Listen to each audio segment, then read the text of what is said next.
আজকে বিকেলবেলা যেহেতু আমি ঘুমাই তাই ভাবতেছি রায়নকে নিয়ে একটু বাইরে যাব। বাচ্চাদেরকে এমনি বাইরে নিয়ে যাওয়া ভালো, বাইরের পরিবেশ দেখানো অনেক বেশি জরুরি।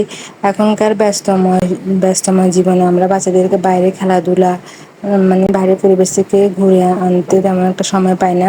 আর আমি চেষ্টা করি ওকে বাইরে সকাল টাইম বা বিকাল টাইম একটু বাইরে থেকে ঘুরে আনা।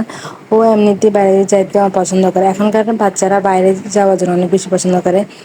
তো এখানে এসে একটা বিড়াল দেখতেছে, ও বিড়ালটা দেখে এখান থেমে গেছে। আরও বিড়াল কুকুর এগুলো পশু পাখির প্রতিও এখন থেকে অনেক বেশি ভালোবাসা। দেখি ভবিষ্যতে কি হয়। ও যেখানে দেখে সেখানে ওদেরকে ডাকে। ও অনেক বেশি খুশি ওদেরকে দেখে। আমি একটা ওষুধ নেওয়ার জন্য গিয়েছিলাম, যে ওষুধটা আমি এখনো পাই নাই। এবার বাকি কিছু ওষুধ ছিল, ওষুধগুলো আমি নিলাম।